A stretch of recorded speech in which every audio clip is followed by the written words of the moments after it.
चलो, तो हम लोग ने लास्ट क्लास में डाइपोल डाइपोल डिस्कस किया था। दिस टाइम हम आज बात करने जा रहे हैं डाइपोल इंड्यूस डाइपोल के बारे में। डाइपोल इंड्यूस डाइपोल बहुत सिंपल सा होता है। ये आपका फोर्स ऑफ अट्रैक्शन है between polar and non polar molecule. Polar आपको पता है, नॉन पोलर भी आपको पता है कैसे देखते हैं, डाइपोल मोमेंट के through. Polar and non polar molecule, इसका एग्जांपल एक देखते हैं। आपके पास एक पोलर मॉलिक्यूल है, लेट्स से HCl। HCl ऐसे एक पोलर मॉलिक्यूल है और यहाँ पर आपके पास आयोडीन है। आयोडीन ऐसे पोलर, ये आयोडीन का साइज बड़ा है तो मैं थोड़ा बड़ा बना रहा हूँ। आयोडीन के साथ क्या होगा कि नॉर्मली अगर आप देखो तो आयोडीन बेचारा प्यारा सा है और आयोडीन के साथ जो इलेक्ट्रॉन्स है वो नॉर्मल बिखरे रहते हैं, इवनली डिस्ट्रीब्यूटेड रहते हैं। क्यों? क्योंकि आयोडीन नॉन पोलर, ना आयोडीन आयोडीन से खींचेगा, कुछ नहीं होगा। बट अगर आप HCl के साथ देखो तो ऐसा नहीं होता है। HCl में बताएं क्या होगा। HCl में एक तरफ इलेक्ट्रॉन ज्यादा है और दूसरी तरफ इलेक्ट्रॉन कम है। रीजन रीजन की H और Cl में इलेक्ट्रोनेगेटिव कौन ज्यादा है? Chlorine is more electronegative. यहाँ पर पार्शियल पॉजिटिव आएगा, यहाँ पार्शियल नेगेटिव आएगा। जब तक आप इसको बहुत दूर रखोगे इस आयोडीन से, तब तक तो कोई दिक्कत नहीं है। बट जैसे ही आप इस HCl को यहाँ पास लेके आओगे, जैसे आप इसको यहाँ पास लेके आओगे इस तरफ, ठीक है, पास लाने की वजह से क्या होगा कि आपके कुछ इलेक्ट्रॉन्स इससे रिपेल हो जाएंगे। इससे इलेक्ट्रॉन रिपेल हो जाएंगे और रिपेल हो जाएंगे तो उस तरफ भागेंगे, और अगर उस तरफ भागेंगे तो कुछ इस तरीके से दिखाई देगा। क्या ये वाली बात समझ में आई? और देखना ये इसने क्या किया, इसने धक्का मार के इलेक्ट्रॉन्स को उस तरफ कर दिया। उस तरफ कर दिया तो क्या हो जाएगा? Partial positive partial negative. एक सेकेंड।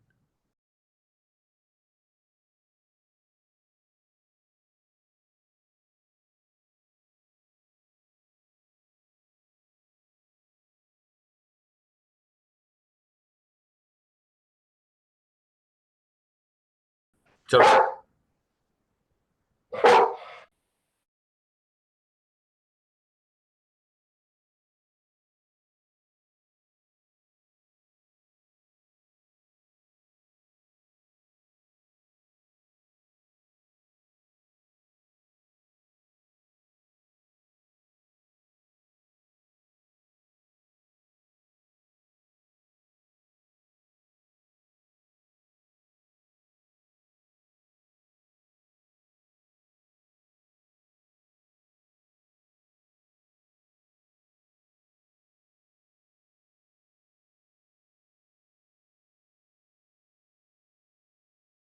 हाँ जी, आर वी क्लियर? ये वाली बात में जल्दी से एक बार बता देना। क्या आपको समझ में एग्जैक्टली हुआ क्या यहाँ पर? Yes sir. है ना? आपके पास जो Cl है ना, Cl के जो इलेक्ट्रॉन्स इस तरफ इकट्ठा हो गए थे, उन्होंने धक्का मारा। तो धक्का मारने से क्या हुआ, आयोडीन के इलेक्ट्रॉन्स ना थोड़े अलग तरीके से बिखर गए, इनका डिस्ट्रीब्यूशन चेंज हो गया। अब जब इसका डिस्ट्रीब्यूशन चेंज हो गया तो इस पे पार्शियल पॉजिटिव, इस पे पार्शियल नेगेटिव। ये तो डाइपोल था। इसको परमानेंट डाइपोल भी बोलते हैं, डाइपोल भी बोलते हैं। परमानेंट डाइपोल लाइक हमेशा डाइपोल में रहता है। This is polar species. Polar species या परमानेंट डाइपोल बोलूं, एक ही बात है। जो आपका नॉन पोलर स्पीशी होगा, नॉन पोलर स्पीशी है, उसको बोलते हैं टेम्परेरी डाइपोल।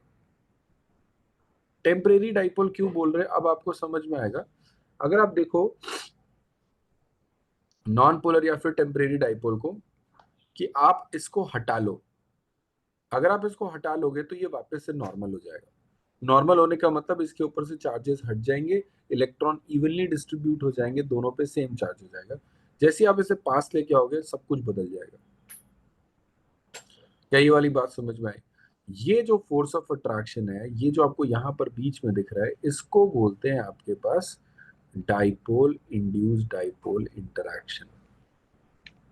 और ये डिपेंड करता है 1/r⁶ में। मतलब जैसे ही आपने r को हल्का सा बढ़ाया, वो पावर 6 से कम होना शुरू हो जाता है। थोड़ा सा कम करते ही आपका, थोड़ा सा दूर करते ही बहुत ज्यादा कम हो जाता है। ठीक है, आपने ये किया, डाइपोल इंड्यूस डाइपोल इसको बोलते हैं। यहां पर एक चीज और, force of dipole induced dipole depends on two things. First, size of non-polar species, and second is going to be your charge on permanent dipole. क्या ये वाली बात समझ में आ रही है बच्चे? ये हटा नहीं है, क्योंकि सॉल्यूशन चैप्टर में आपको याद हो, जो हम लोग राउल्ट लॉ की बात करते हैं, तो राउल्ट लॉ में यही सब कुछ आता है कि पोलर है, नॉन पोलर है। ये केमिस्ट्री का ऐसा पोर्शन है कि इसको हटा दे ना हटाए एक ही बात है। क्या ये बात समझ में आई? क्या forces of dipole induce dipole depend किस पे करती है? देखो बेटा, अगर साइज बड़ा होगा तो इलेक्ट्रॉन ज्यादा होंगे, और अगर इलेक्ट्रॉन ज्यादा होंगे तो उनका डिस्ट्रीब्यूशन आसान होगा। क्या ये बात समझ में आई? साइज बड़ा, इलेक्ट्रॉन ज्यादा तो डिस्ट्रीब्यूशन आसान होगा। और यहाँ पर जितना ज्यादा चार्ज होगा उतना ज्यादा चार्ज से धक्का मारेगा, उतना ज्यादा चार्ज डिस्ट्रीब्यूशन इस पे आएगा। इसके चार्जेस पे फर्क पड़ रहा है, इसके चार्जेस पे डिपेंड कर रहा है कि यहाँ पर कैसे चार्जेस डेवलप होते हैं। क्या आपको ये वाली बात समझ में आई? जल्दी। Yes sir. ठीक है, पक्का? सदाक्षी, कोई डाउट इसमें? नहीं सर। चलो जी, नेक्स्ट आपके पास क्या है? Next is going to be your London forces, जो बहुत ही ज्यादा फेमस है, लंदन फोर्सेस, या फिर हम उसको क्या बोलते हैं, इंड्यूस्ड डाइपोल। इंड्यूस्ड डाइपोल, इसका एक और भी बहुत अच्छा नाम है, इसको बोलते हैं डिस्पर्जन फोर्सेस। और इसका नाम आज आपको समझ में आएगा डिस्पर्जन फोर्सेस क्यों बोलते हैं। चलो जी, ये इसका थर्ड है, ये वैंडरवाल में ही चल रहा है सारा का सारा। डिस्पर्जन फोर्सेस बोलने का रीजन है, लेट्स से आपके पास एक जेनॉन का मॉलिक्यूल है। ये आपके पास जेनॉन का मॉलिक्यूल है, एक और जेनॉन का मॉलिक्यूल है, और एक और जेनॉन का मॉलिक्यूल है। ठीक है, जेनॉन का मॉलिक्यूल है यहाँ पर। जेनॉन के मॉलिक्यूल में क्या हुआ, ऐसे हजारों करोड़ों मॉलिक्यूल है। What I am going to say is कि let's talk about probability and possibility. आपके पास करोड़ों लोग हैं, कोई तो मर्डरर हो सकता है ना, एक इंसान तो ऐसा हो सकता है ना, क्या पता वो कर रहा है कि नहीं? तो हम पॉसिबिलिटीज एवरीवेयर, हर एक चीज का। तो वैसे यहाँ पर भी आप देखोगे तो इतने सारे आपके पास एटम्स है, सब में इलेक्ट्रॉन लगातार घूमते रहते हैं। आपने स्ट्रक्चर ऑफ एटम में पढ़ा था, इलेक्ट्रॉन इधर इधर इधर इधर इधर इधर मूव करते रहते लगातार। कभी गलती से ही सही कोई इलेक्ट्रॉन थोड़ा ज्यादा इधर हो गया और इलेक्ट्रॉन थोड़े कम इधर हो गया, हल्का सही सही एक दो इलेक्ट्रॉन के ट्रांसफर से ही ऐसा हो गया, इस पे पार्शियल नेगेटिव आ गया, इस पे पार्शियल पॉजिटिव आ गया। अपने आप ही अगर आप देखोगे यहाँ पर इलेक्ट्रॉन के मूवमेंट की वजह से ही थोड़ा सा पार्शियल पॉजिटिव पार्शियल नेगेटिव आ गया अपने आप, इस पे अपने आप आया। और इसने क्या किया, जो बगल वाला है इसके पास जैसे गया ना, तो यहाँ पर इसने इलेक्ट्रॉन ने धक्का मारा, इलेक्ट्रॉन धक्का मारे, यहाँ पर इलेक्ट्रॉन चले गए, इसमें भी क्या हो गया, पार्शियल नेगेटिव पार्शियल पॉजिटिव। और अगर आप देखोगे यहाँ पर पॉजिटिव होने की वजह से ये इलेक्ट्रॉन को खींचेगा, अगर ये इलेक्ट्रॉन को खींचेगा तो थोड़ा इलेक्ट्रॉन इधर आ गया, अगेन यहाँ पे पार्शियल नेगेटिव पार्शियल पॉजिटिव। आपको दिखा कैसे एक पे खुद से हुआ, वो भी डिस्पर्जन की वजह से। एक पे खुद पे हुआ अनइक्वल डिस्टर्बेंस, ऐसे इधर उधर इलेक्ट्रॉन गए, इधर उधर इलेक्ट्रॉन गए, तो एक में खुद से हो गया, बाकी दो जब पास है तो उनमें हो गया। क्या ये बात समझ में आई? डोमिनो इफेक्ट देखा आपने? आपने एक डोमिनो को गिराया, वो बाकी सबको गिराने लगा, शुरू हो जाता है ना, एक लाइन से गिरना शुरू हो जाते हैं कि नहीं हो जाते? Yes sir. ठीक है, बिल्कुल वैसे ही बच्चे, एक पे तो अपने एक आप। बार ये रिपीट कर दो।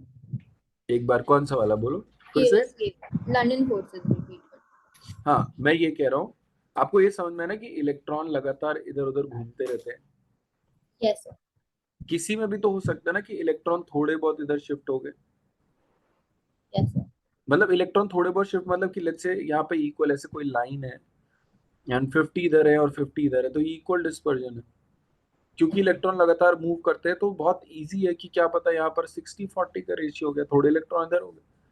हाँ जैसे ही सर। यहाँ पे अनइक्वल हुआ तो यहाँ पर पार्शियल नेगेटिव पार्शियल पॉजिटिव आ जाएगा इसी के अंदर। Yes, sir. Yes, sir. Got it. और जैसे ही पार्शियल नेगेटिव इस पे आएगा तो ये जब बगल वाले को देखेगा तो इसका पार्शियल नेगेटिव इस पे इंड्यूस कर देगा पॉजिटिव। कैसे? कि इसके इलेक्ट्रॉन जो इस तरफ है ना, वो इस इलेक्ट्रॉन को धक्का मारेंगे, वो इलेक्ट्रॉन इधर भाग जाएंगे। जब वो इलेक्ट्रॉन इधर भाग जाएंगे तो इधर कम हो जाएंगे, तो पार्शियल पॉजिटिव, इधर पार्शियल नेगेटिव। आया समझ में? Yes, sir. ठीक है। बट ये चीज किस पे डिपेंड कर रही है? Depends on size. Why on size? क्योंकि अगर साइज ज्यादा होगा तो इलेक्ट्रॉन ज्यादा होंगे, तो चांसेस आसान है।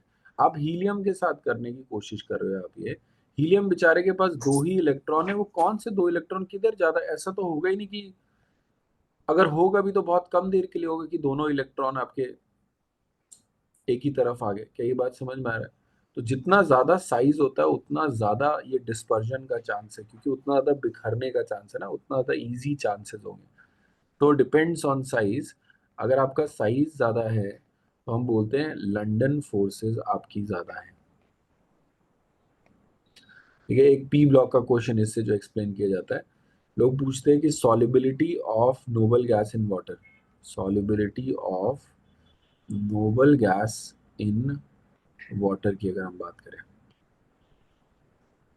ठीक है, तो solubility of noble gas in water वो इंक्रीज करती है down the group, increases down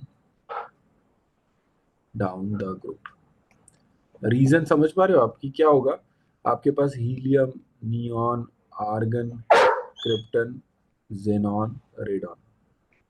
जैसे जैसे आप नीचे बढ़ते जा रहे हो साइज बढ़ता जा रहा है, साइज बढ़ता जा रहा है। तो अगर इनके बीच में फोर्सेस की बात करेंगे वो भी बढ़ेंगे। और अगर आप इसकी बात करोगे, देखो पानी के साथ जब आप डालोगे तो पानी is a dipole, and induce dipole आपके पास क्या होगा? जिनॉन। पोलर और नॉन पोलर के बीच की बात हो रही है। तो वाटर को जब आपने नोबल गैस को पानी में डाला तो ये इस टाइप का फोर्स ऑफ अट्रैक्शन आया। ठीक है। अब इस फोर्स ऑफ अट्रैक्शन में जो नॉन पोलर है, वो नॉन पोलर के साइज पे डिपेंड करता है। Size of non polar species, जितना बड़ा साइज होगा वहां पर उतना ज्यादा चार्ज डेवलपमेंट होगा। पोलराइजेबिलिटी याद है आपको फजान्स रूल में, कि एक इलेक्ट्रॉन को खींचता था। जितना ज्यादा पार्शियल नेगेटिव पार्शियल पॉजिटिव है, वो सारा कुछ इसी बात पे डिपेंड कर रहा है कि इसका साइज बड़ा है। साइज बड़ा है, ज्यादा धक्का पड़ेगा, ज्यादा इलेक्ट्रॉन इधर जाएंगे। तो पार्शियल नेगेटिव पार्शियल पॉजिटिव जो जनरेट होंगे वो साइज पे डिपेंड कर रहा है। क्या ये वाली बात समझ में आ रहा है? दोनों ही केस में आप देख रहे हो साइज पे डिपेंड कर रहा है। बड़ा साइज है, ज्यादा इलेक्ट्रॉन है, इजी ट्रांसफर होगा। क्या कोई भी डाउट बच्चे? हाँ या ना, जल्दी बताओ। No, sir. क्लियर? तो आपके पास ये solubility of noble gas in water ये आएगा। आ जाओ कुछ क्वेश्चन करते हैं इस पे। छोटे छोटे क्वेश्चन है, 4-5 करते हैं। क्वेश्चन है आपको आइडेंटिफाई करना है type of, identify type of forces. ठीक है, identify type of forces. First है आपके पास सीजियम या NaCl इन वाटर। सेकंड है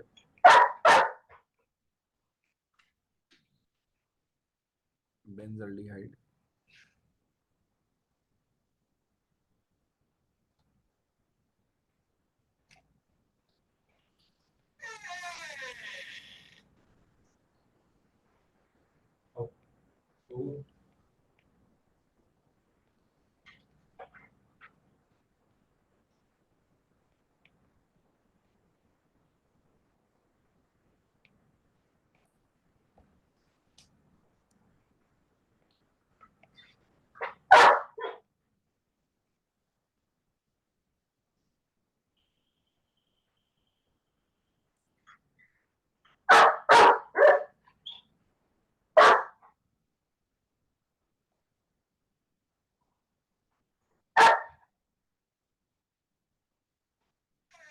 ठीक है, मैं आपको एक करके दिखाऊं, देखना। फिफ्थ वाला देखना, मैं कैसे फिफ्थ वाला कैसे अप्रोच कर रहा हूँ। ये कैसा होता है? ये होता है नॉन पोलर। ये कैसा होता है? CS2 आप बना के देख सकते हो। ये भी क्या होता है? Non polar. दो नॉन पोलर के चीजों के बीच में क्या होता है? नॉन पोलर जितने भी तुम्हारे पास लंदन फोर्सेस हैं, जितने भी लंदन फोर्सेस हैं, ये सारा का सारा नॉन पोलर स्पीशीज में है, क्योंकि इन्हीं पे चार्जेस नहीं होते। ये नॉन पोलर के लिए है। दोनों ही नॉन पोलर, इसके बीच में होगा लंडन फोर्सेस। क्या ये बात समझ में आया? फिफ्थ वाला समझ में आया कैसे आइडेंटिफाई किया? दोनों स्पीशी को देखो दोनों स्पीशी को एक एक करके आइडेंटिफाई करो कि ये पोलर है, नॉन पोलर है। जैसे सिक्स वाला भी मैं आपको एक करके दिखाता हूँ। ये कैसा होगा? नॉन पोलर, सिर्फ कार्बन हाइड्रोजन है। ये कैसा होगा? Polar, definitely polar. तो पोलर नॉन पोलर के बीच में कैसा फोर्स ऑफ अट्रैक्शन होगा? Dipole, induced dipole. आया समझ में क्या बोल रहा हूँ? आपने आइडेंटिफाई करना है पोलर या नॉन पोलर, बस। ये समझ में आया कैसे किया मैंने? सर एक बार एक बार आ जाओ, फिफ्थ वाला करके देखिए फिर से। Yes sir. देखो, मैं ये कह रहा हूँ आपको, ऐसे जो हमने डाइपोल मोमेंट पढ़ा था ना, बेंजीन है, क्या इलेक्ट्रॉन किसी भी तरफ शिफ्ट होंगे? नहीं, सारे कार्बन एक जैसे, सब या एक जैसे, सब एक दूसरे से खींचेंगे, कोई अल्टीमेटली कहीं नहीं खींच पाएगा।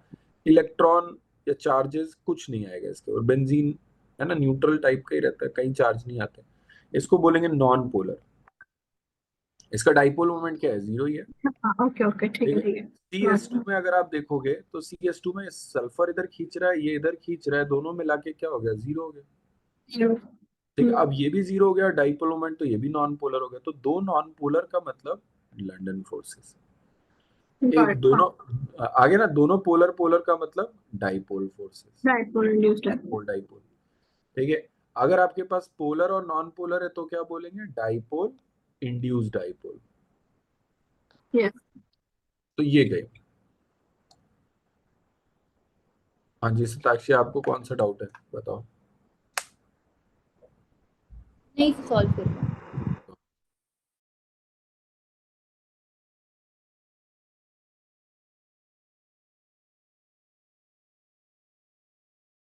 First one is dipole dipole.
चलो जी नेक्स्ट देखते हैं। NaCl इन वाटर को अगर आप करोगे, ये क्या हो जाएगा? Ion dipole. ये वाला लोग गड़बड़ करते हैं। आपने इसको डाइपोल डाइपोल नहीं बोलना, इसको आयन डाइपोल बोलना, बिकॉज यहाँ तो आयन्स आएंगे और ये आपका डाइपोल देगा। ठीक है, आयन डाइपोल। क्लियर? फर्स्ट वाला क्लियर है? आयन डाइपोल क्यों? NaCl से आयन्स है और दूसरा पोलर है। अब देखो यहाँ पर सेकंड में लोगों से क्या गड़बड़ होती है, सर यहाँ तो एक ही चीज दी है। आप ऐसे सोचो, अगर आपने पानी लिया है तो पानी में क्या सिर्फ एक ही पानी है? पानी के भी तो दो तीन मॉलिक्यूल होंगे कम से कम, पानी भी तो बहुत सारा होगा। तो यहाँ पर डिफरेंट डिफरेंट बेंजल्डिहाइड है, एक नहीं बहुत सारे बेंजल्डिहाइड है। क्वेश्चन में है कि बेंजल्डिहाइड के बीच में क्या होता है। क्या ये बात समझ में आई? जब भी एक पूछा जाएगा तो आपको क्या मानना है? अगर मैंने सिर्फ बोल दिया भैया जिनॉन, तो आप बोलो सर जिनॉन के साथ तो कुछ है ही नहीं। तो मेरा मतलब है कि जिनॉन का जिनॉन के साथ कैसा अट्रैक्शन है। क्लियर? क्वेश्चन क्लियर है कि नहीं क्लियर है? Yes sir. ठीक है, अब इसको अगर आप देखोगे तो ये वाला जो ग्रुप होता है CHO, ये इलेक्ट्रॉन विड्रॉइंग ग्रुप होता है, अपनी तरफ इलेक्ट्रॉन ऐसे खींचता है। अगर इलेक्ट्रॉन अपनी तरफ ऐसे ऊपर की तरफ खींचेगा तो यहाँ पर आपको दिख रहा है कि नेट इलेक्ट्रॉनिक मूवमेंट ऊपर की तरफ होगा, ये पोलर होता है। ठीक है, ये पोलर होता है। अब पोलर है, इसके बीच में भी दूसरा वाला भी पोलर है, तो पोलर पोलर के बीच में क्या होता है? You have dipole dipole. Dipole. ये यहाँ पे क्या होगा, आयन डाइपोल। आ जाओ जी, नेक्स्ट देखना आपके पास रेडॉन इन एथेनॉल। रेडॉन कैसा होगा, पोलर नॉन पोलर?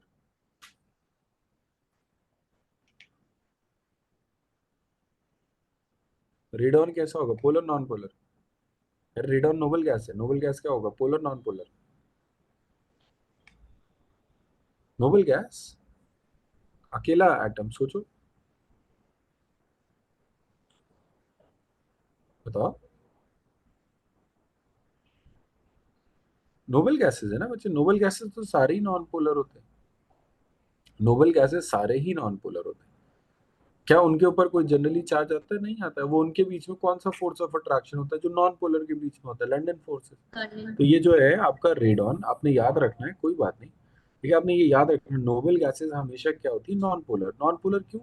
उनके ऊपर कोई चार्ज कहाँ आता है जनरली। एथेनॉल की अगर आप बात करोगे, ये पोलर होता है। कैसे पोलर होता है आप बना के देख सकते हो। C2H5OH, ऑक्सीजन अपनी तरफ इलेक्ट्रॉन खींच रहा होगा। इंडक्टिव इफेक्ट में हमने पढ़ा भी है ऑर्गेनिक पे, ये खींचता है, ऑक्सीजन लगा दोगे वो खींचेगा। इस पे क्या आएगा, पार्शियल नेगेटिव आएगा, इस पे पार्शियल पॉजिटिव आएगा। This is a polar molecule. Polar non polar के बीच में क्या होगा, डाइपोल इंड्यूस्ड डाइपोल। आया समझ में? थर्ड वाला क्लियर है कैसे कर रहा हूँ, Yes. ठीक है। फोर्थ वाले में ये क्या होगा, ये होगा डाइपोल, दैट इज पोलर। ये क्या होगा, पोलर। पोलर पोलर है आपका डाइपोल डाइपोल बोल सकते हो। पर यहाँ पर ना एक और अच्छी चीज है जो बोला जा सकता है, दैट इज हाइड्रोजन बॉन्डिंग। ये देखो, ऑक्सीजन यहाँ पे तो हाइड्रोजन बॉन्डिंग होता है, इसका OH। हमने पढ़ा था फ्लोरीन, ऑक्सीजन या फिर नाइट्रोजन, इन तीनों से डायरेक्टली अटैच हाइड्रोजन होना चाहिए हाइड्रोजन बॉन्डिंग के लिए। यहाँ पर भी आपको ऑक्सीजन से डायरेक्टली दिख रहा है, यहाँ पर भी आपको ऑक्सीजन से डायरेक्टली दिख रहा है, इनके बीच में हाइड्रोजन बॉन्डिंग हो सकता है। क्या ये वाली बात समझ में आई? ये टाइप ऑफ फोर्सेस समझ में आ रहे, कैसे आइडेंटिफाई कर रहे हैं?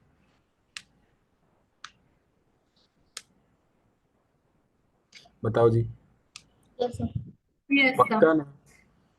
ये Yes. अगर आपको इसमें दिक्कत हो रही है, इसका मतलब आपको डाइपोल वाले में दिक्कत है, आप उसे तुरंत रिवाइज कर सकते हो और पूछ सकते हो, ठीक है। चलो नेक्स्ट आपके पास क्या है, we are going to study about some basic equations. इसमें मैं आपको एक दो छोटी चीजें, जनरल मैथ और इक्वेशन सिखाने जा रहा हूँ, थोड़ा सा, बहुत ही थोड़ा सा। जनरल मैथ्स, जनरल मैथ्स करनी है आपको या आता है? लॉग आता है, ग्राफ आते हैं, कर ले। Basic as the physics के starting वाला ना. हाँ पर बहुत छोटा सा, मुझे सिर्फ लॉग बताना है बेसिकली, क्योंकि लॉग में अभी इक्विलिब्रियम हाँ शुरू होगा ना, तो लॉग वाला चीज एक बार बेसिक मैथ में हम देख लेते हैं। बेसिक मैथ में आई होप एडिशन सब्ट्रैक्शन पता ही, हम लोग इतना आगे आगे, तो मल्टीप्लिकेशन डिवीजन भी पता ही है हमें। हम लॉग दे रहे हैं, log function, way to express power. बहुत ही सिंपल शब्दों में अगर मैं बताऊं, तो मैं आपको ये बोल दूं, लॉग, इसके नीचे एक शब्द होता है जिसको बोलते हैं बेस, ठीक है। या बस कोई वैल्यू होगा, एंड आपके पास इसमें क्या आएगा, ये आपके पास वैल्यू बाहर आ जाएगा, वैल्यू 1 वैल्यू 2, ठीक है। तो ये एक इसका जनरल रिप्रेजेंटेशन होता है, कुछ इस तरीके से लिखते हैं, सिंटेक्स टाइप का इसका, ये ऐसे लिखा जाता है, ठीक है। नेक्स्ट अगर आप देखो, ये समझ में है ना, रिप्रेजेंटेशन कुछ इस तरीके से दिखाई दे रहा होगा। इसमें एक शब्द होता है जिसको बेस बोलते हैं। अगर मैं ये लिखूं आपके साथ, log 10 10 इज इक्वल्स टू, इसका मतलब क्या है, इसका फील समझना। इसका मतलब है 10 की ऐसी, ये जो नंबर, ये जो बेस है, बेस की ऐसी कौन सी पावर कर दी जाए कि ये नंबर बन जाए। समझा आपने? कि बेस की ऐसी कौन सी पावर कर दूं, बेस की ऐसी कौन सी पावर कर दूं कि ये नंबर बन जाए। आपको समझ में आ रहा होगा, वन, Yes, sir. है ना। आप देखना नेक्स्ट, बेस की ऐसी कौन सी पावर कर दी जाए कि ये नंबर बन जाए, इस 10 की ऐसी कौन सी पावर कर दी जाए कि 100 बन जाए। ठीक है, Yes, sir. 10. बताओ कितना।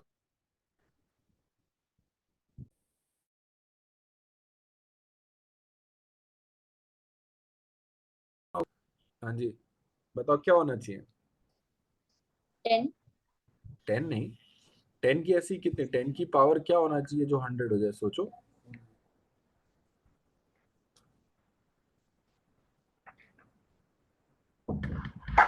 अरे 10 की पावर 2 नहीं होना चाहिए। Sorry. 2. अरे 10 स्क्वायर 100 नहीं होगा। Yes, sir.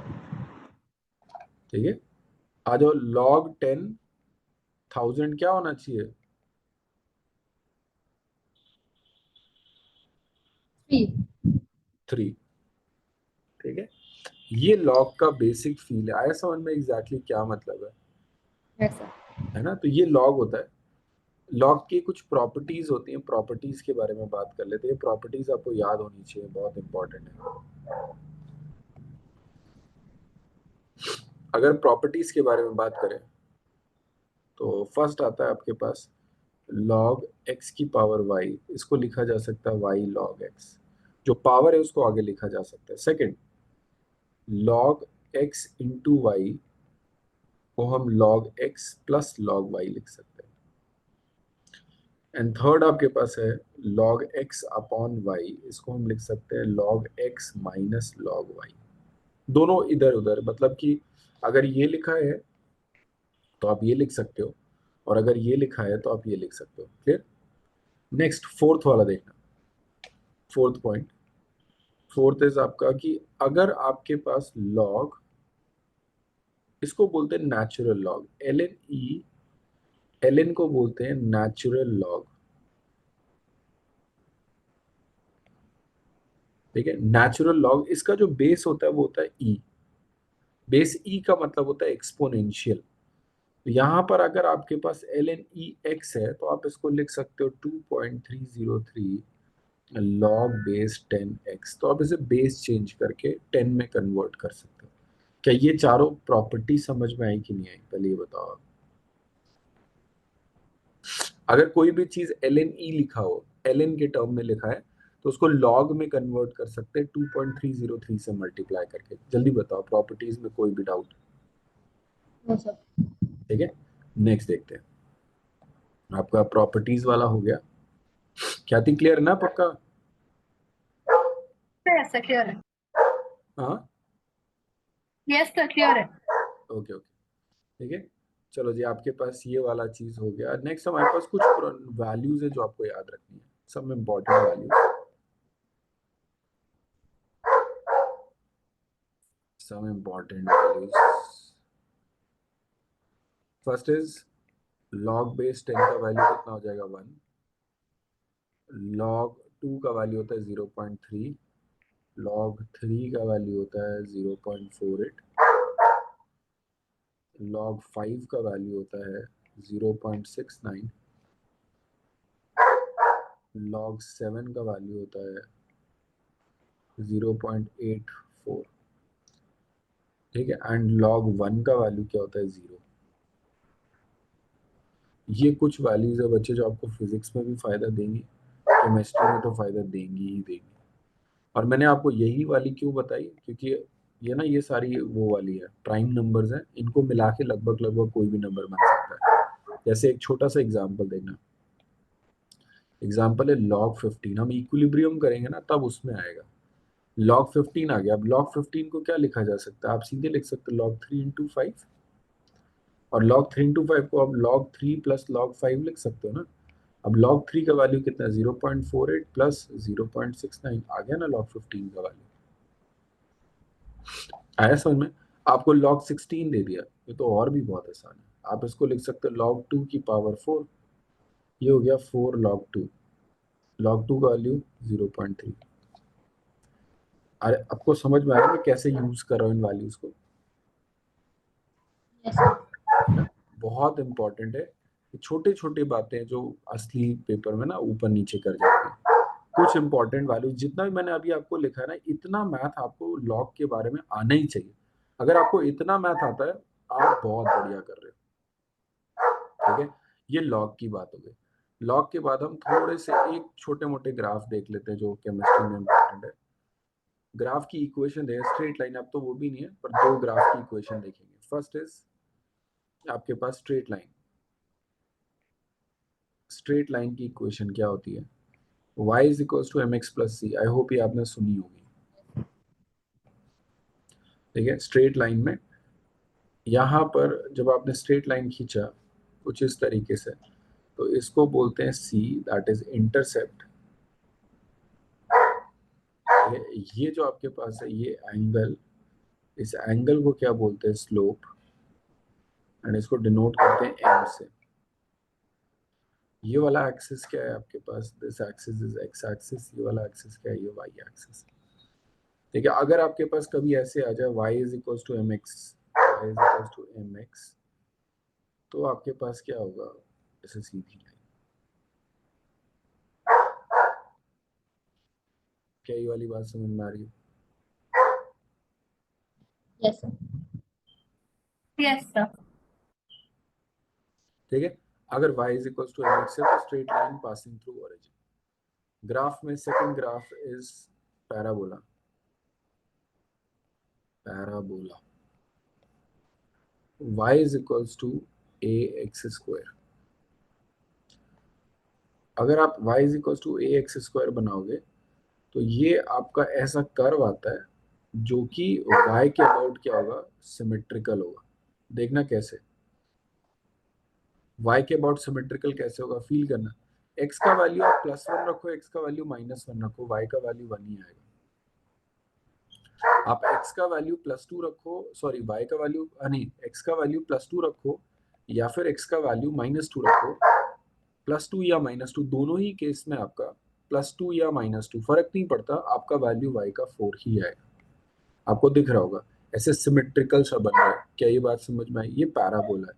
जब भी स्क्वायर में आए ना, जब भी स्क्वायर पे कभी ग्राफ बनते तो ऐसे कर्व आना शुरू होते हैं। क्या पैराबोला वाली बात समझ में आई? Yes, sir. ठीक है, हमेशा आपको बस इतना देखना होगा, स्क्वायर है, ओके सर, कर्व होगा, सी टाइप बन रहा होगा, चाहे वो ऐसे बन रहा होगा, चाहे वो ऐसे बने, चाहे वो ऐसे बने, कैसे भी बने, कहीं भी बने, पर अगर किसी में भी स्क्वायर लगा है क्वाड्रेटिक टाइप का तो ऐसे ही बनता है। Third, hyperbola. ठीक है, ये वाला तो सबसे ज्यादा इंपॉर्टेंट है।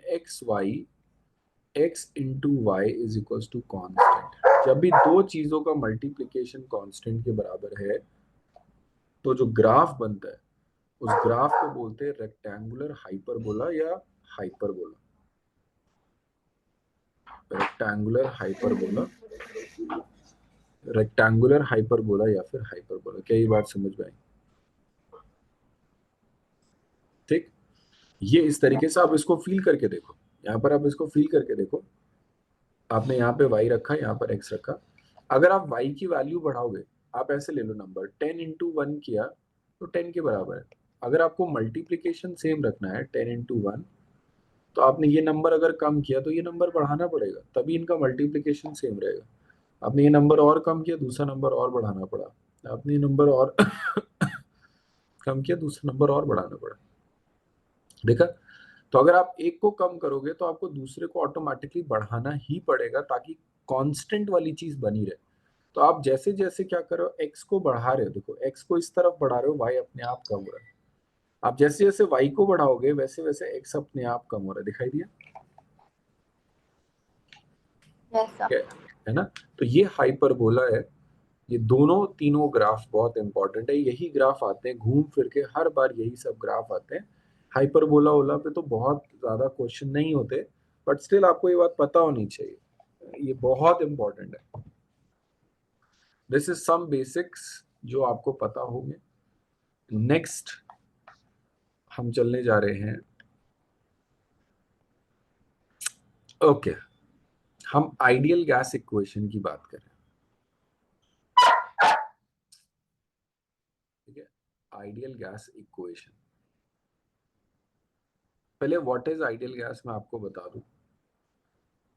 ठीक है, आइडियल गैस आपके पास क्या क्या है। ठीक है, एक ऐसी गैस है ना जिसपे कुछ अजम्पशंस लगाए। नॉर्मली जो हमारे पास गैस है वो रियल गैस है। ये वैसे आपका, अरे हाँ ये लोग तो बहुत चालाक है यार, मुझे एकदम से अभी रियलाइज हुआ, काइनेटिक थ्योरी ऑफ गैसेस तो आपके पास फिजिक्स में है कि नहीं है। Yes sir. वहां से तो हटा भी नहीं होगा ये। नहीं। तो ये तो है ही है टॉपिक पूरा का पूरा, है हाँ, ना। सारा ऐसे ही हटाया है केमिस्ट्री से, जो किसी और चैप्टर में पढ़ना ही है। है ना। Yes sir. बस एक नहीं है, सॉलिड स्टेट नहीं है, वो तो मैं मानता हूँ। सॉलिड स्टेट तो पूरी तरीके से केमिस्ट्री इन एवरीडे लाइफ और polymer. Chemistry in everyday life में तो था ही क्या, वो तो थ्योरी थी। हाँ वो और थ्योरी थी। हाँ पॉलीमर भी काइंड थ्योरी थी, और उसका मार्क्स थोड़ा श्योर हो जाता था कि वही क्वेश्चन आ रहे थे बार बार। हाँ, ये बात मैं तो है कि वो स्कोरिंग हाँ। था।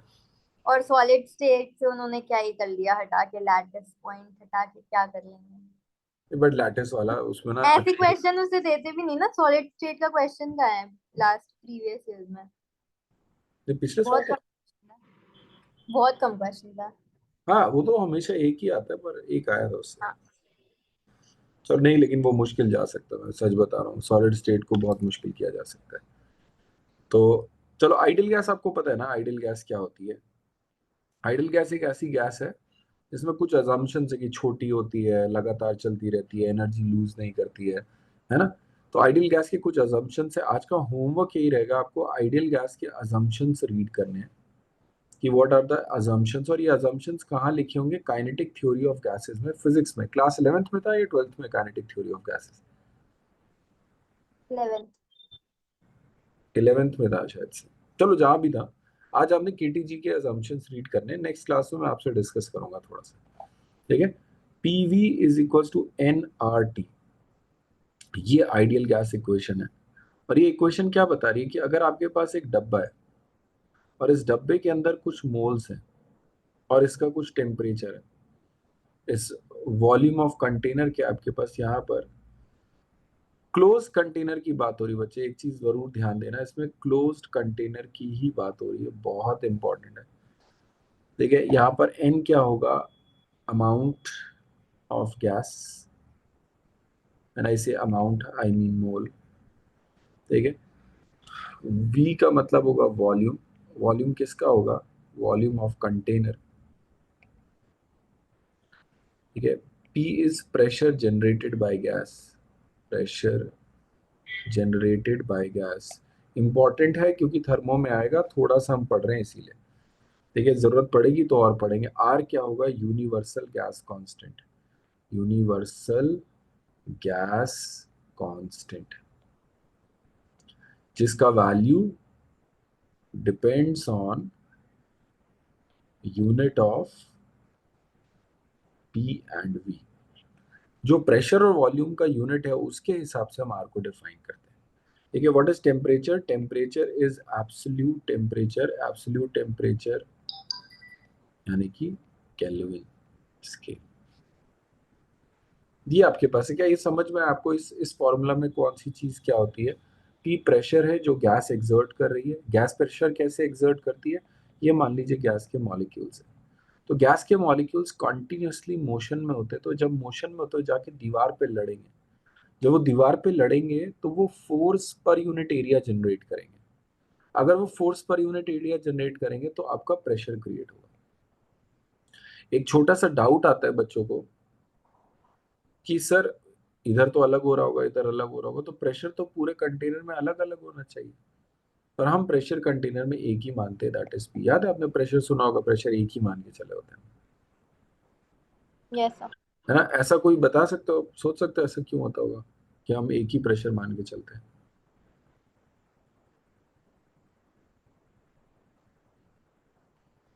प्रोबेबिलिटी। ठीक है, आज समझो प्रोबेबिलिटी की बात करते हैं। बहुत सिंपल सा आइडिया। मान लो आपके पास क्या, एक छोटा सा एक फील्ड है, उस फील्ड में चार दरवाजे। अगर उस फील्ड में चार दरवाजे हैं तो आपके पास क्या होगा, यहाँ पर आपने एक बहुत ही खतरनाक सा कुछ रख दिया और यहाँ पे चार बच्चे हैं। तो अगर चार बच्चे तो हो सकता है कि वो डर के भाग जाए, वो एक ही दरवाजे से भाग जाए। बट यही मैं कह रहा हूँ कि अगर आपने इसके अंदर 400 करोड़ या इतने सारे लोग रख दिए कि यार लोग ही लोग है, लोग ही लोग है, लोग ही लोग है, और अगर अब आपने बीच में कुछ भी नाटक किया, तो अब क्या होगा, चारों दरवाजों से लगभग लगभग सेम लोग ही निकलेंगे। क्यों? क्योंकि इस बार आपको दिख रहा है भीड़ बहुत है। आपको फील हो रहा है मैं क्या कहना चाह रहा हूँ, कि लोगों को अब गेट से भागना होगा। अगर भीड़ बहुत है तो लगभग लगभग इक्वल डिस्ट्रीब्यूशन होगा चारों में, हाँ या ना? Yes sir. है ना? तो हम इसकी बात करें तो इक्वल डिस्ट्रीब्यूशन की वजह से गैस के मॉलिक्यूल जाते हैं, लड़ते हैं, तो आपका प्रेशर जनरेट होता है। क्या PV is equal to NRT आपको समझ में आया? Let's talk about some units of pressure and volume. ठीक है, units of pressure, units of pressure, pressure के यूनिट की बात किया जाए तो आपके पास ये सबसे important 1 ATM is equal to 760 mm of H G, या 76 सेंटीमीटर ऑफ एच जी, या फिर इसको ऐसे बोलते हैं 760 टॉर। ठीक है, third is going to be your 1.01325 bar, last is 1.01325 into 10 to the power 5 pascal. ये पांच हैं। पांच में से अगर आपको कुछ भी याद रखना है तो आपने ये याद रखना है, पहला वाला। ठीक है, आपने ये वाला याद रखना है, एंड आपने ये वाला याद रखना है। इनके बिना काम नहीं चलेगा, है ना? केमिस्ट्री अगर आगे देखनी है तो हमें ये चीज पता होनी चाहिए, units of pressure, units of volume. Sir बार तो ऐसे इन जनरल 1 बार ही लेके चलते हैं ना। हाँ, One- जनरली 1 एटीएम 1 बार ही लेके चलते हाँ हैं। 181 बार। हाँ, बट पता होना चाहिए कि थोड़ा सा डिफरेंस है, और इसका डिफरेंस की वजह से पता है क्या आता है? आपने सुना होगा 22.4 लीटर और कई बार 22.7 लीटर आता है। ये इतने से डिफरेंस की वजह से आता है ऐसा। आप एनसीईआरटी में देखना, दो जगह अलग अलग दिया होगा, एक ही बात है, इतना डिफरेंस नहीं क्रिएट हो रहा, पर फिर भी थोड़ा सा डिफरेंस आ जाता है कई बार, है ना? पता होना चाहिए। यूनिट्स ऑफ वॉल्यूम की बात करें तो आपके पास 1 मीटर क्यूब में कितना होता है? 1000 लीटर। एक और चीज, 1 सेंटीमीटर क्यूब, जिसको 1 सीसी भी बोलते हैं, वो 1 ml के बराबर होता है। ये आपके पास एक और हो गया। क्या यूनिट ऑफ वॉल्यूम समझ में आया? Yes sir. ठीक है, आपके पास टेम्परेचर की बात करते हैं। टेम्परेचर आपको पता ही होगा, टेम्परेचर में केल्विन से, केल्विन निकालने के लिए क्या होगा, टेम्परेचर डिग्री सेल्सियस से 273.15 ऐड करते हैं, जनरली 273 ऐड करके चलते हैं। आपके पास टेम्परेचर अगर आपको डिग्री सेल्सियस में निकालना हो तो फ़ारेनहाइट से क्या करते हैं, 32 माइनस करते हैं, और फिर इसको और छोटा करने के लिए इसको 5/9 से मल्टीप्लाई करते हैं। मैंने ऐसे याद रखा है। देखिए, ये टेम्परेचर कन्वर्जन हो गया। Then value of R, universal gas constant R. अगर आप आर के लिए बात करो तो अगर प्रेशर आपके पास एटीएम में है एंड वॉल्यूम आपके पास लीटर में है, तो हम आर का वैल्यू जो यूज करते हैं वो आता है 1/12 लीटर एटीएम मोल केल्विन। 1/12, इसको आपने फेमसली सुना होगा 0.0821, सुना आपने 0.0821? Yes sir. ठीक है, आपने ये यूज नहीं करना, नेवर एवर। प्रेशर आपके पास क्या है? प्रेशर आपके पास अगेन ये इस बार मीटर क्यूब में है, मीटर क्यूब कह रहा है यार, पास्कल में। ये पास्कल या फिर न्यूटन पर मीटर स्क्वायर में। वॉल्यूम आपका मीटर क्यूब में। आर का value 25/3 joule per mole kelvin. आपने सुना ये वाला formula, R is equal to 8.314, ये वाला वैल्यू सुना आपने इसका?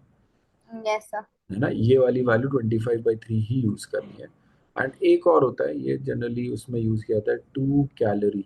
आपको समझ में आ जाएगा, ये आपका थर्मो में यूज होता है।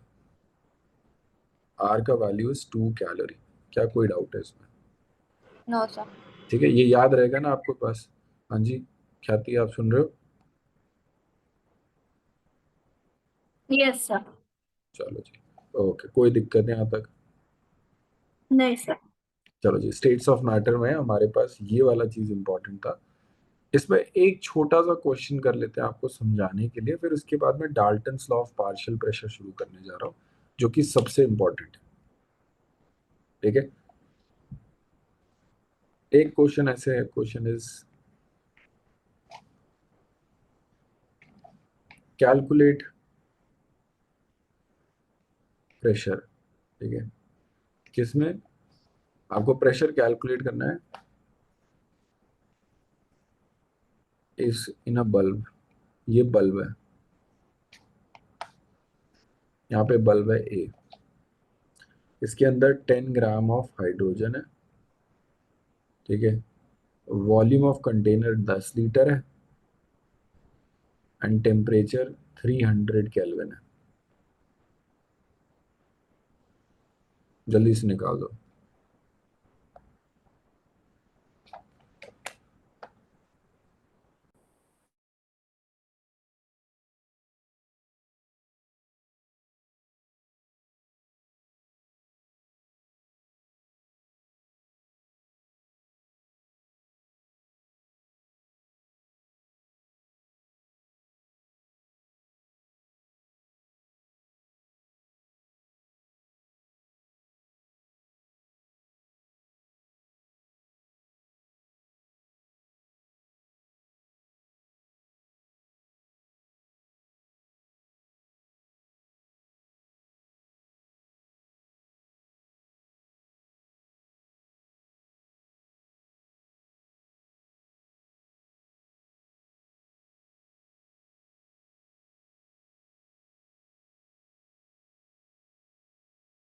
तो यहाँ पे R will take 1/12. प्रेशर, अगर आपको प्रेशर जो है वो एटीएम में आएगा, वॉल्यूम किस में दिया, लीटर में ना, लीटर। आर का वैल्यू उस हिसाब से।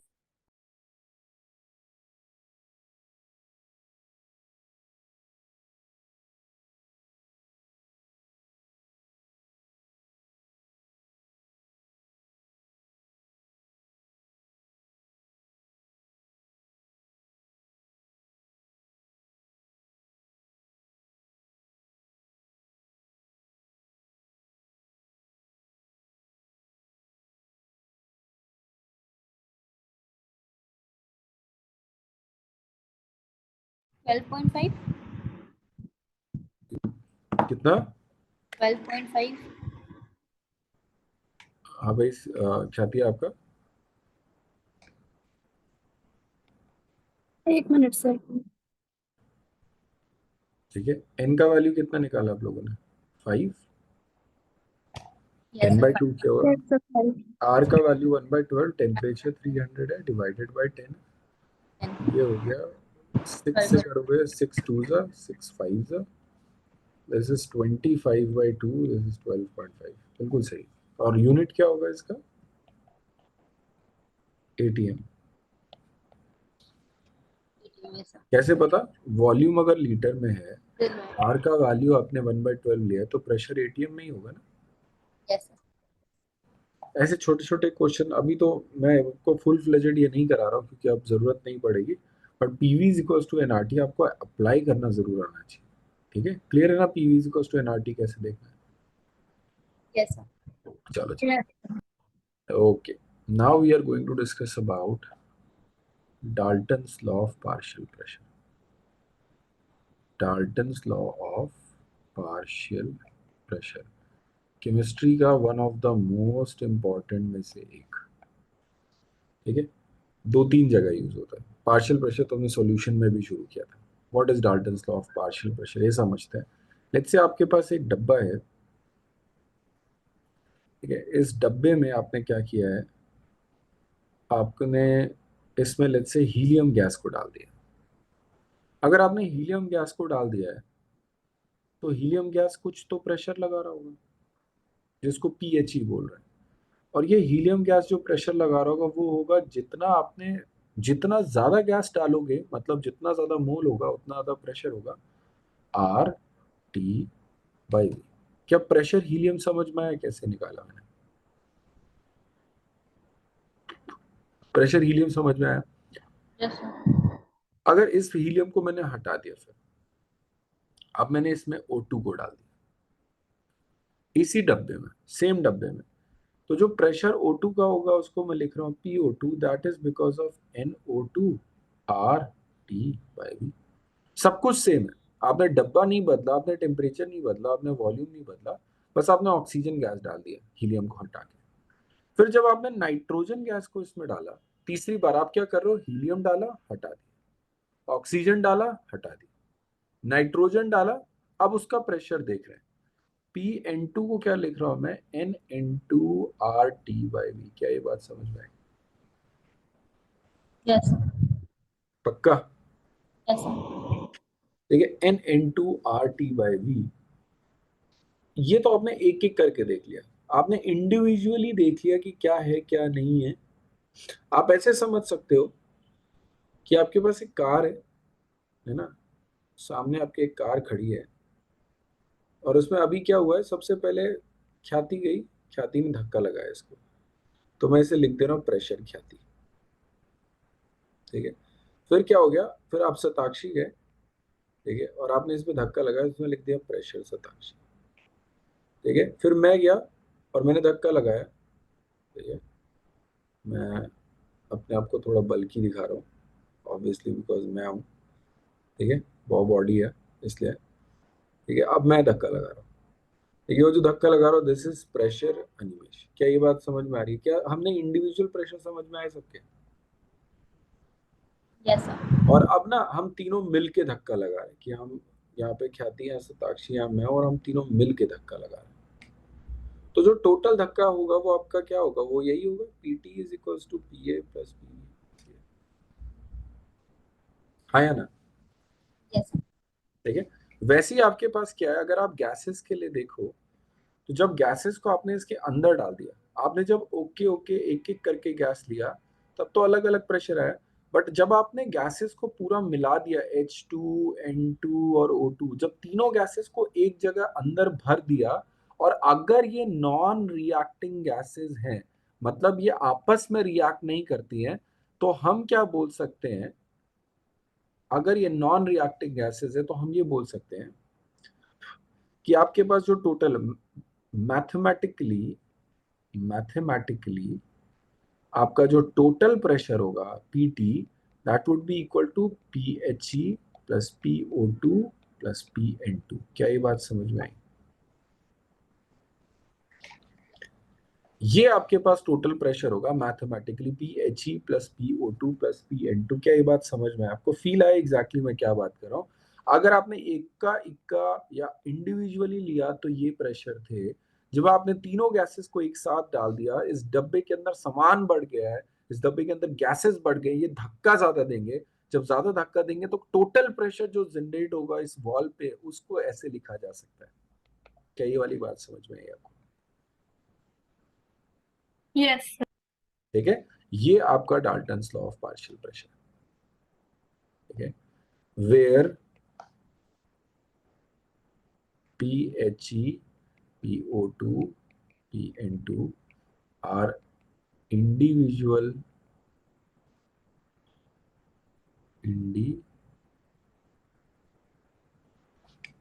pressures of HE, O2 and N2 when kept alone. देखिए, individual pressure of HE, O2 and N2 when kept alone, also called their partial pressures. इसको बोलते हैं partial pressure. Partial pressure simply means कि उस pressure का कितना हिस्सा, या फिर आप अपना अपना इंडिविजुअल कितना प्रेशर लगा रहे हो। अच्छा, टोटल प्रेशर के लिए मैं क्या लिख सकता हूँ, मैं इसे लिख सकता हूँ NHE/RT/V, इसे लिख सकता हूँ NN2RT/V, मैं इसे लिख सकता हूँ NO2RT/V।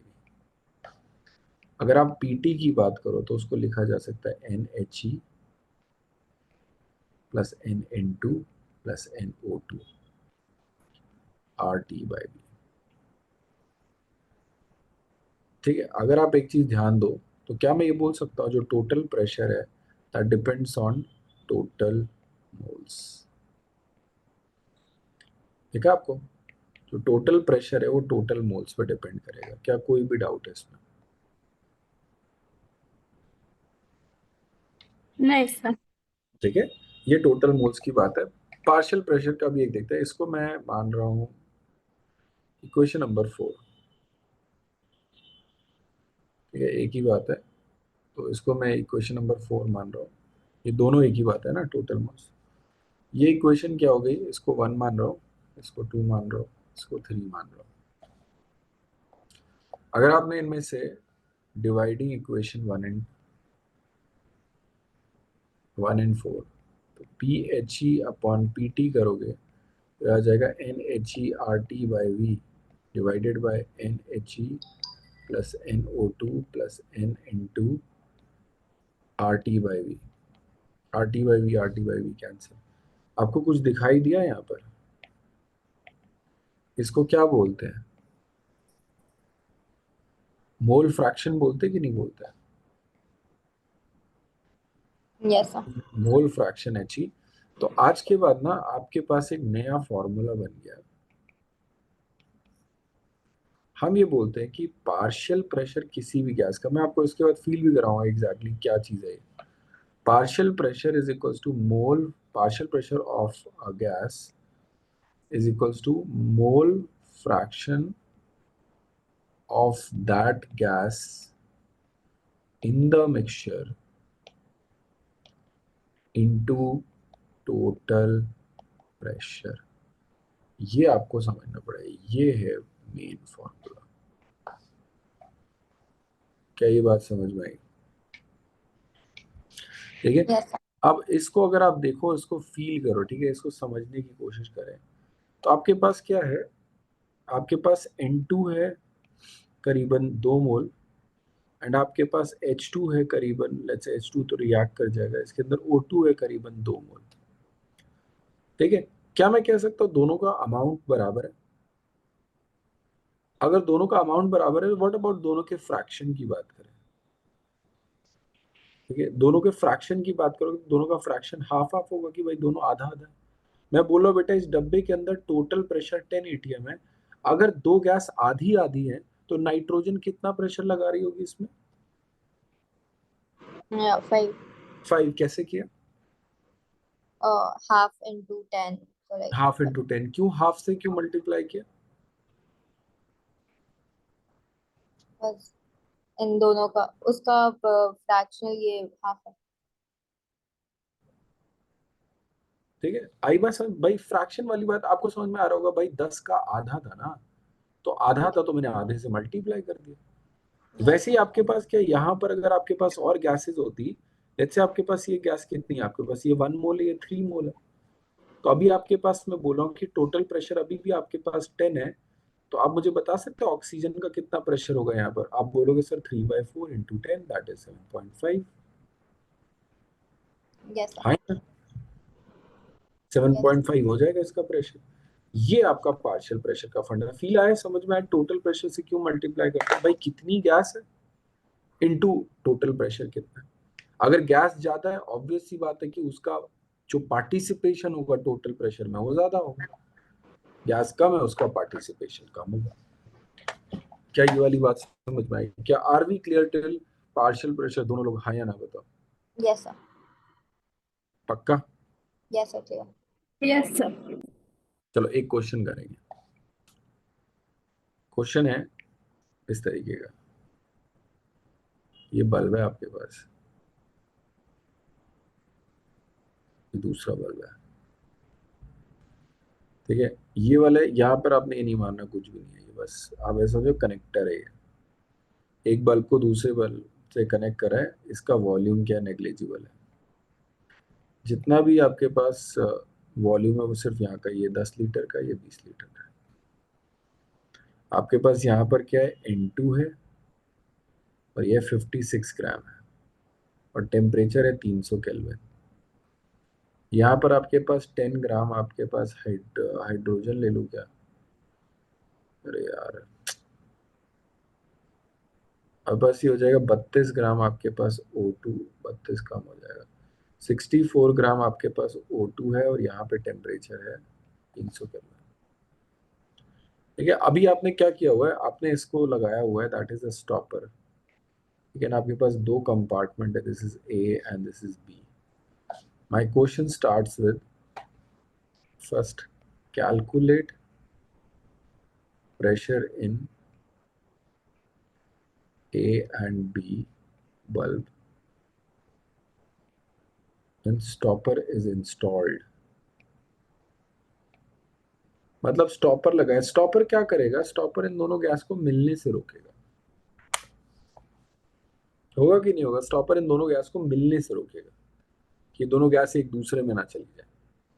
ठीक है, आपको पहले निकालना है दोनों गैस के लिए, कुछ नहीं करना, दोनों में individually PV equals to NRT लगाना है। करके देखो, मैं 1 मिनट पानी पी के आया।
हो रहा है? Yes sir. क्या होगा बताओ?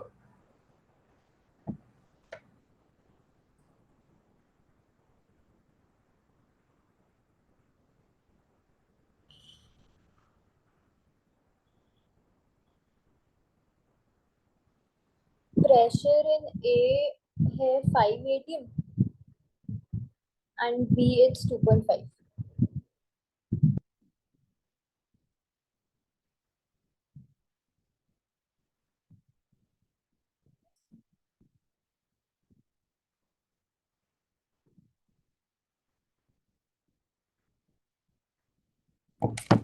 इसका 5 आ रहा है पहले वाले का? हाँ भाई, यस सर। कहती है आपका दूसरे वाले का निकालो, दोनों बार पीवी इक्वल्स टू एनआरटी लगाना है, जल्दी जल्दी निकालो। पहले वाले का 5 ही आ रहा है अगर मैंने कैलकुलेशन। चलो ए के लिए देखते हैं, तो प्रेशर इन ए को पीए बोल रहा हूँ, तो जो पीए है आपके पास आएगा एन, एन का वैल्यू कितना होगा 2, आर का वैल्यू 1/12, 300 टी का वैल्यू 300 डिवाइडेड बाय,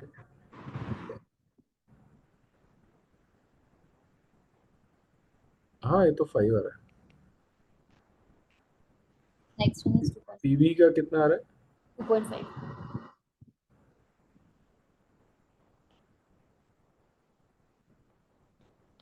एग्जैक्टली सारा सेम कैलकुलेशन है, बाय 2 बच जाएगा ना।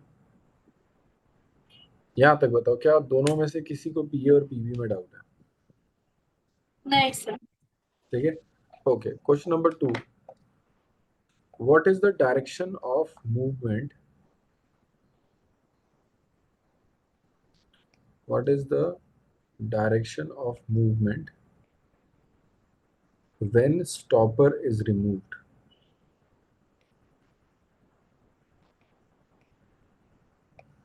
A to B।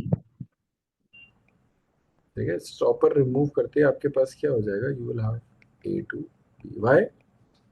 इधर प्रेशर ज्यादा है तो it high is pressure to low high pressure, pressure. Exactly. ठीक है, high to low. Third question, calculate total pressure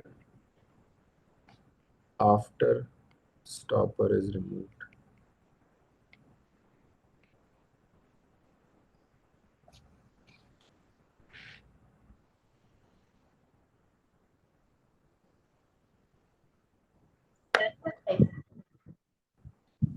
क्या चीज?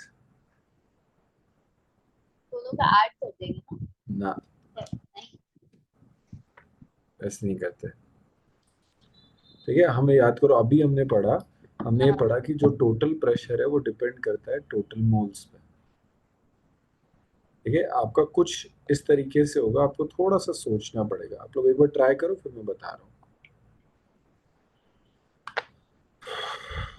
There is also something to do with volume.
Answer क्या है इसका? हाँ जी, बताओ। आंसर क्या है इसका? आंसर मैं बताऊं? अभी आप लोगों ने ट्राई कर लिया तो बताओ। ख्याति क्या बोल रही है? ट्राई कर लिया लेकिन वियर्ड आंसर आ रहा है। ठीक, चलेगा। Weird is life. ठीक है, कोई दिक्कत नहीं। हाँ जी, बताओ ख्याति। नहीं हुआ। नहीं हुआ, ये कोई बात P1 V1 वाले से करेंगे। P1 V1 वाले से नहीं करेंगे, कर सकते हैं पर वो करने से ज्यादा अच्छा तरीका मैं आपको बताता हूँ। आप सोचना। ठीक है, बहुत ही सिंपल तरीका भी आपको बताऊंगा। आपको लगेगा अरे, जब आपने स्टॉपर को रिमूव कर दिया होगा तो टोटल वॉल्यूम कितना हो जाएगा? 30। 30। पहली चीज, आपने जब स्टॉपर को रिमूव कर दिया तो गैस इधर भी जा सकती है, इधर भी जा सकती है। एक तरीके से ये दोनों डब्बे यूजेबल हो गए। अब दोनों डब्बे यूजेबल हो गए। अगर दोनों डब्बे यूजेबल हो गए तो टोटल वॉल्यूम कितना हो गया आपके पास? 30। टोटल वॉल्यूम 30 में कोई डाउट है? ओके। देखिए, आपके पास टोटल मोल्स कितने हो गए? 4। कैसे? कैसे 4 के? दो उसके, दो उसके। टोटल प्रेशर क्या हो गया? आप टोटल प्रेशर करोगे तो मोल्स कितने हैं? टोटल 4। आर का वैल्यू 1/12, टी का वैल्यू 300, दोनों में यही था, डिवाइडेड बाय 30।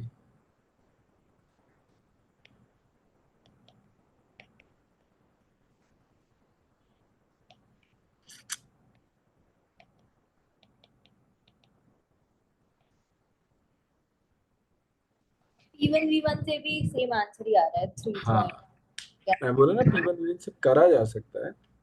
वो इजियर है। वो इजियर इसलिए लग रहा है अभी आपको क्योंकि वहां पे टेम्परेचर सेम है। हाँ, किया जा सकता है, नो डाउट। ठीक है, क्या कोई दिक्कत आया समझ में? Yes sir.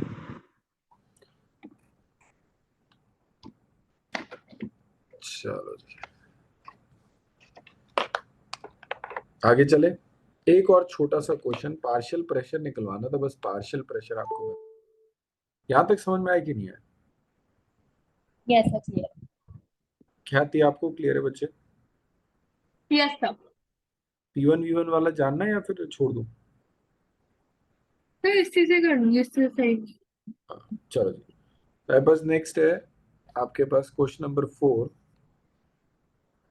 Calculate partial pressure of O2 in the final mix। Total pressure पता है? मोल फ्रैक्शन पता है? मोल फ्रैक्शन कितना होगा?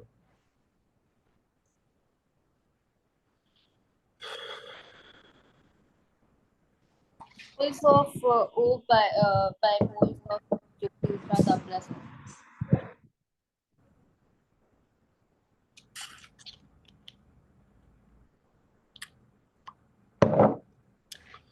half PO2 is moles of O2 Yes. divided by total moles.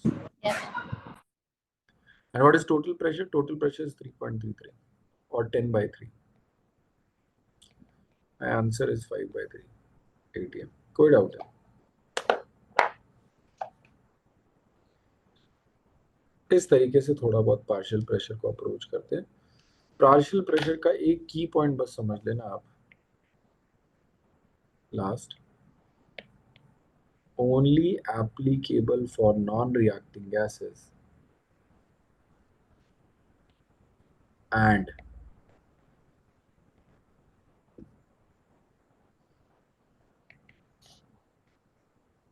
reacting gases only at equilibrium. Clear है बच्चे? क्या कोई दिक्कत आपको? पार्शियल प्रेशर समझ में आ गया ना आपको होता क्या? yes okay